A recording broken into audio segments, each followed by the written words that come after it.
Hi muckers and welcome back to my YouTube channel. I hope you're all having the best day ever. Thank you so much for clicking on this video. Yes, I am doing another one of these videos where it is kind of like podcast style and it is just me talking, and the reason for that is because I'm currently filming at 3 a.m. So if you're watching this video after I just posted it, it is a time of the night that I should be in bed, but I have so much going on inside my brain right now because I'm going through and I'm seeing that there is finally a proper review out of Under the Influence, which is the Casey Neistat documentary film on David Dobrik. I have not went through it yet, but I'm really excited to go through it because none of us have really seen it yet, and by really, I mean we haven't seen it, point blank period. I don't know when the fuck we're going to be able to watch this. I'm actually getting quite frustrated that we haven't been able to see it and we are just seeing different people's reactions to it because I'm selfish as fuck and I want to see it for myself. And I don't know when we're going to be able to have that. So, it gets documented at film festivals, there's hype about it, and then it will go on a streaming service. But we've already talked about it, and we've talked about the reason this was made, how it was made, why it was made, from what Casey Neistat is telling us, basically following David Dobrik around. I feel like we've talked about it enough for me not to have to explain it. So we're just going to get straight in with the review. So this was actually on The Hollywood Reporter, and it says, Under the Influence Film Review, SXSW, which is a fucking tongue twister, no matter how many of you bitches tell me that it's so easy to say. I know now that it means South by Southwest, which is actually really clever that it's I understand how clever it is now.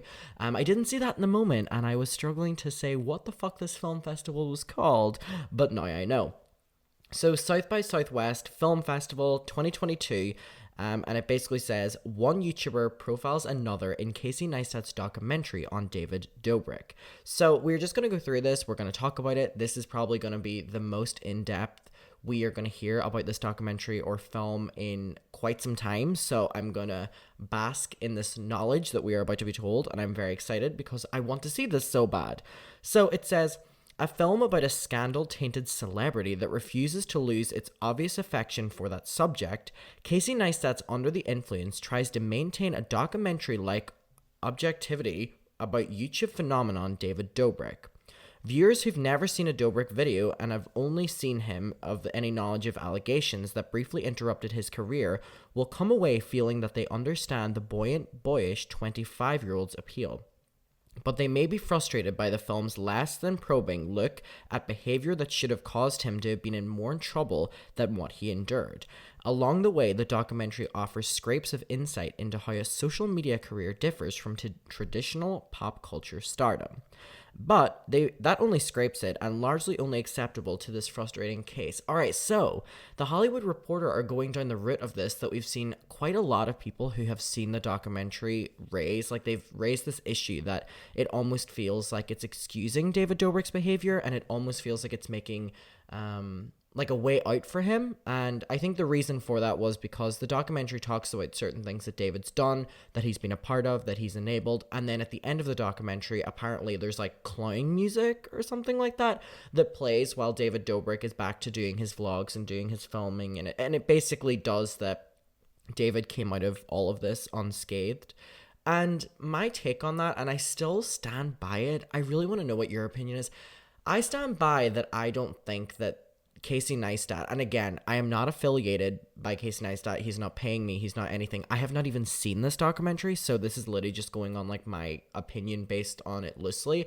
I've heard from so many different people that at the end of the documentary, it shows David going back to usual, that he was able to get out of all of this, and a lot of people are saying how wrong that was for Casey Neistat because it shows that, David was able to come back from this. A lot of people are calling it a redemption arc, and it just seems so, I'm sorry, stupid to assume that a documentary will not show the truth of what happened. And the truth of what happened is David Dobrik's career was not affected by any of this at all. And it's disgusting and it's disgraceful and it's so annoying that these people who are influencers and YouTubers can do the worst things in the entire world and never have to face any repercussions, and at most face repercussions for like a fucking month where maybe they'll get, demonetized by YouTube. There's never any prolonged things that happen to them, and that's an issue, and that's fucking disgusting, and that is a part of influencer culture that we've all talked about at length and is so frustrating. So for a documentary to end after showing everything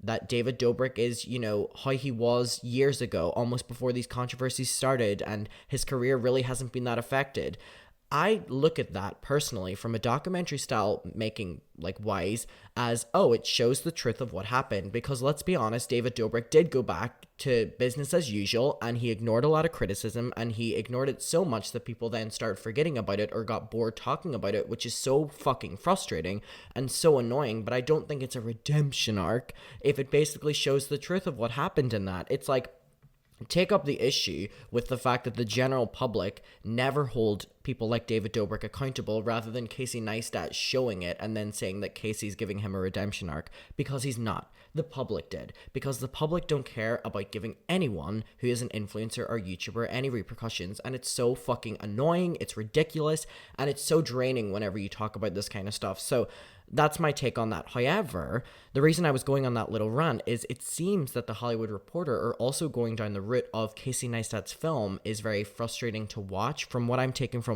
what we just read, because it kind of shows that he went back to not being affected by this at all. But let's go on. For oldsters, David Dobrik is a smiley, tousled, handsome kid whose job, as he puts it, is to convince people I'm having fun. That is an actual fucking quote. To convince people I'm having fun. These are literally I cannot believe that David Dobrik is someone's favorite YouTuber, because he has been quoted so many times as saying that, where I'm convincing people I'm having fun, or I'm pretending I'm having fun, or if we go to another one, it's funny until someone gets hurt, or it's funny until someone, even worse things happening to them. He is on record having so many awful quotes that he said in interviews and YouTube videos. I just can't believe that people genuinely find enjoyment in his videos, because at face value, they can be funny vlogs. But whenever you look into it, the work environment is so toxic. That it's all set up bits. That it's fake. The friends don't want to be there. David is faking it. He's not genuinely laughing. I don't see any appeal of his videos. And I hope I don't just sound bitter by saying that, because I genuinely mean it as constructive. Whenever someone is outlandishly lying that much to their audience, I really can't see how there's any appeal. But I guess the way he makes short videos, people who really don't care for him watch and maybe get a laugh here and there. But I don't know, it's not my kind of thing. In rapid fire, it's so fucking late that I can't pronounce any words.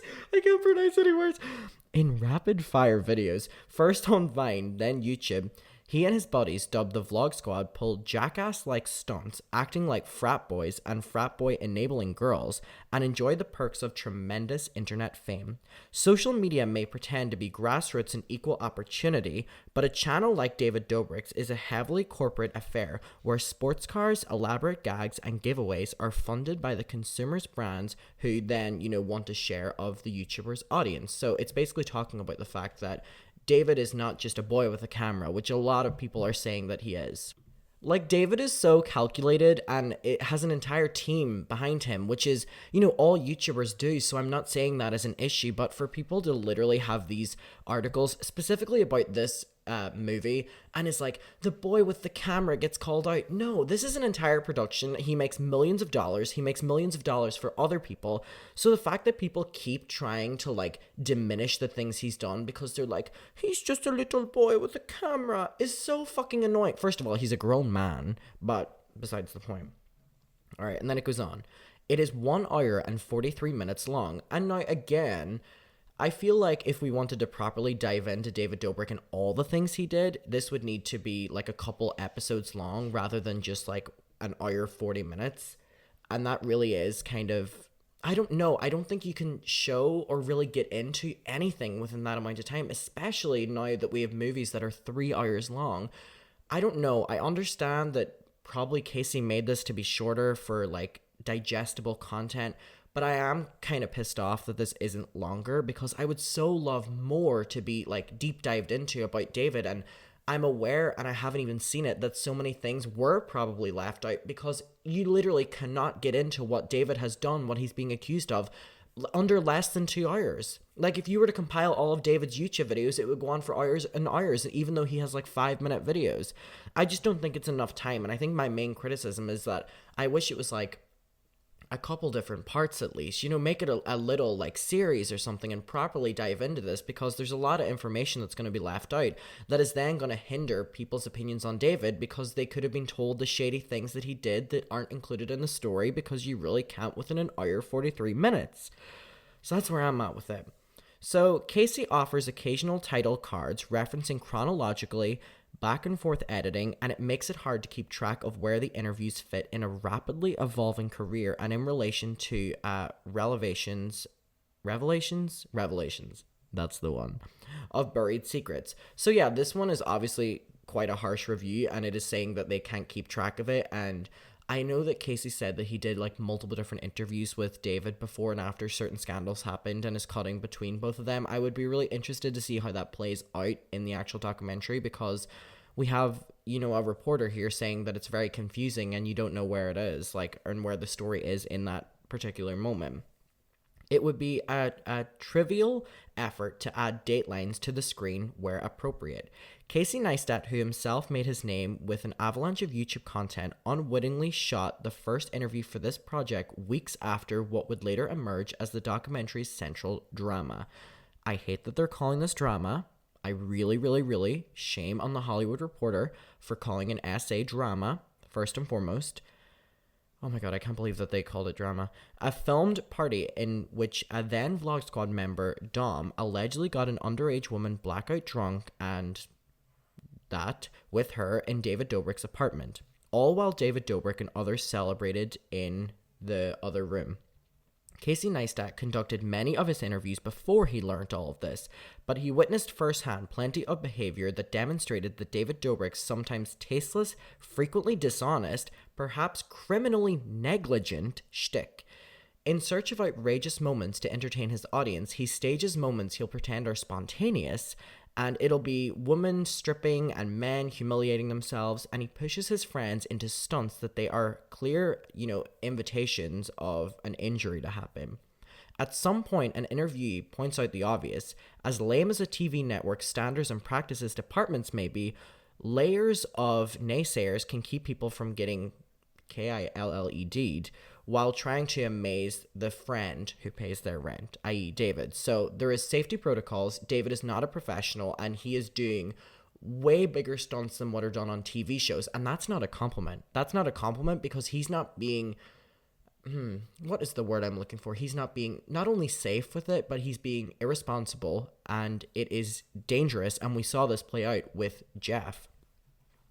An older moviegoer watching this extremely white group of bros may ask himself, isn't this generation supposed to be hyper-conscious of race and class-based privilege? Isn't this behavior the very definition of what they rightly object to? How do you get millions of Gen Z viewers to subscribe to the antics of a newly minted one-percenter who cares so little about the dignity and well-being of those closest to him? The film doesn't think to ask some of these questions, and half answers others.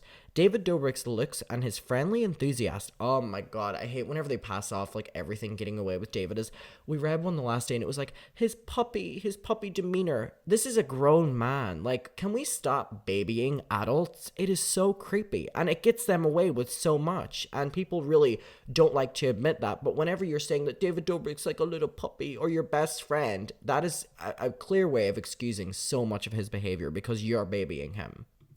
Alright, so it goes on to say, he can appear to be the most innocent or almost innocent no matter what's happening around him. Even when he shoots a flamethrower directly in Casey Neistat's direction, the latter laugh it off in danger and proceed with the interview.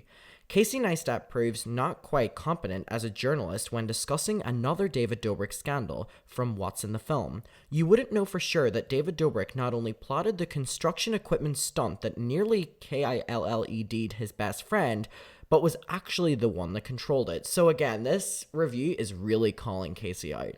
It says the film spends significant time on the impact of the scandal once the assault story broke. but it seems more interested in the possible fallout. Will David Dobrik lose his multi-million-dollar mansion? Do he and his buddies know how lucky they've been? Than on pressing its subject on the real questions. Even after issuing what sounded like a sincere, thorough apology for facilitating and profiting from the alleged... David Dobrik tells Neistat that he didn't think the scandal-starting news article was fair to him. If the filmmaker pushed back on the seemingly absurd claims... This review of the documentary is really bad towards Casey and is actually making me more interested to watch the documentary because now I've heard positive and negative things about it. So I want to know your opinion. Does reading negative reviews of something make you want to watch it more or make you want to watch it less? Alright, so again, if the filmmaker pushed back on these seemingly absurd claims, those objections don't make it onto the screen ever. Instead, we move on to the inevitable comeback. So this is the moment that people have a lot of issues with, that they think it's Casey trying to make a redemption arc for David. Again, I've said my opinion on this, but also my opinion might not be my final opinion because I haven't seen it. I'm literally just going on what others have said and trying to piece it all together. So, finding out the most accurate pieces of information on the documentary from as many people as possible and then coming to my own sort of conclusion, but I really can't until I've seen it. So we already know how I feel on it, but instead we move on to the inevitable comeback, which proves again how toothless many attempts to cancel an irresponsible or worse star really are. The Discovery Channel is currently promoting David Dobrik as a host of a travel show. YouTube welcomed his return to vlogging after a 3-month pause, and as of writing this, his main page has 18.3 million subscribers. As former New York Times reporter Taylor Lorenz, shout out Taylor, good friend, puts it here, since most of the establishment doesn't take social media celebrity seriously, accountability can only come from the fans. A sizable number of fans seem to have concluded that David Dobrik has done nothing wrong, or at least nothing that they won't forgive. Alright, well, I actually think as harsh of a review that was, it was actually really enjoyable for me to read, and hopefully for you to read and listen to, because I feel like it adds so much more context to what I am about to watch whenever this fucking comes out, wherever the fuck that is. Because I would much rather hear different opinions of it than only positive or only negative, because I feel like it will then broaden my knowledge going into it. So I want to know where you're at with it. From what you just read, what's your take on it? I love you so fucking much, and thank you so much for watching this video, and I will see you in my next one, and good night.